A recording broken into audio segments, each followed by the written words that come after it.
कल दिनांक 30/7/2025 को थाना मसौली क्षेत्र के हाईवे पे ही खेत में एक लेडी कांस्टेबल जिसका नाम योगेश पाल था, जो हमारे थाना लोहिया में पोस्टेड थी, उसकी डेड बॉडी मिली थी, जिसको हम लोगों ने पोस्टमार्टम हेतु और बाकी चीज़ों के लिए हॉस्पिटल भेजा था। इस क्रम में आप सभी लोगों को अवगत कराना है कि आज इस घटना का हमारी टीम ने सफल अनावरण किया है, जिसमें एक कांस्टेबल जिसका नाम है इंद्रेश, उसको हम लोगों ने अरेस्ट किया है आज।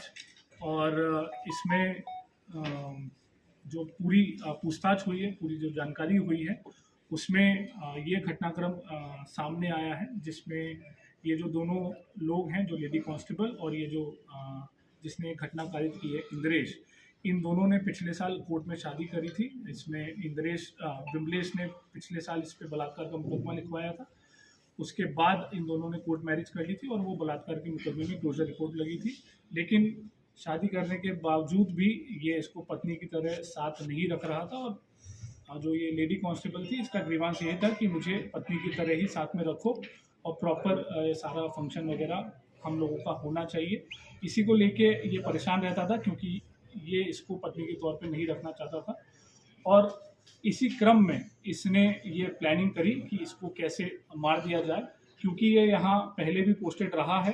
ये जो व्यक्ति है इंद्रेश, यहाँ पहले बाराबंकी में ही पोस्टेड था, तो इसको सारे रूट वगैरह पता थे और इसको टाइमिंग भी पता थी कि कब जो रोड है वो सुनसान रहती है, कब पुलिस की ड्यूटीज़ कहीं और रहती है, कब ज़्यादा व्यस्तता रहती है। उसी को ध्यान में रखते हुए इसने प्लानिंग करी, जिसमें दिनांक 27/7 को संडे था। उस दिन रामनगर जो लोधेश्वर महादेव मंदिर है, वहाँ पे भीड़ रहती है और वहाँ पे इस महिला कांस्टेबल की ड्यूटी भी लगी थी।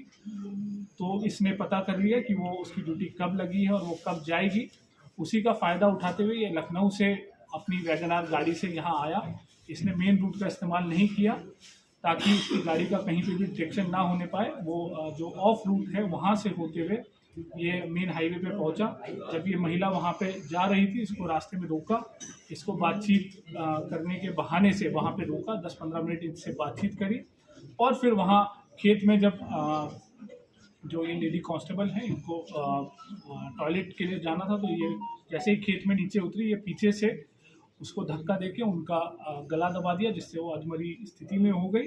और फिर अपने कार के जो पाने से इस महिला के सर पे 3-4 वार किए, जिससे उसकी वहीं पे मृत्यु हुई। वहाँ से फिर ये अपने दूसरे रास्ते से फतेहपुर होते हुए ये वापस लखनऊ भाग गया।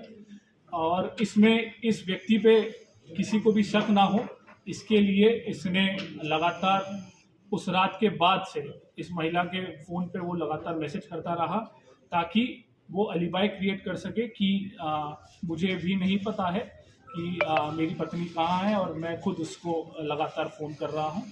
पर इसमें हम लोगों ने सारे साक्ष्य संकलन किए, जिसमें तमाम सीसीटीवी फुटेज और बीटीएस और सर्विलांस का इस्तेमाल करते हुए हम लोगों ने ये चीज़ और एविडेंसेस निकाले हैं, जिसमें ये व्यक्ति लखनऊ से बाकायदा अपनी वैगनार गाड़ी से यहाँ आया। करीब हमारे पास 5 फुटेजेस भी मिली हैं, जहाँ बीच में ये जाता हुआ दिख रहा है, और फिर घटना कारित करने के बाद भी हमें सीसीटीवी फुटेज मिली है। इसके अलावा जो इन लोगों की आपस में उस घटना वाले दिन की जो बातचीत है, उससे भी काफ़ी हमें क्लू मिले हैं, जिसमें इसने शाम को 7 बजे इस महिला से बात करके उसकी लोकेशन ली और फिर अपनी प्लानिंग उस हिसाब से की। ये चीज़ें मोटी मोटी निकल के आई हैं, और इसमें हमने जो घटना में प्रयोग कार है वो बरामद की है। जो उसने पाना यूज़ किया था वो बरामद किया है, और मृतका का जो बाकी जो पहचान पत्र इसके पास थे वो भी हम लोगों ने इससे बरामद किए। तो ये जो घटना है, इसमें हमारी सर्विलांस एसओजी और थाने की टीम ने काफ़ी मेहनत करके काफ़ी चीज़ों पे एक साथ काम करते हुए 24 घंटे के अंदर अंदर ये घटना का सफल अनावरण किया।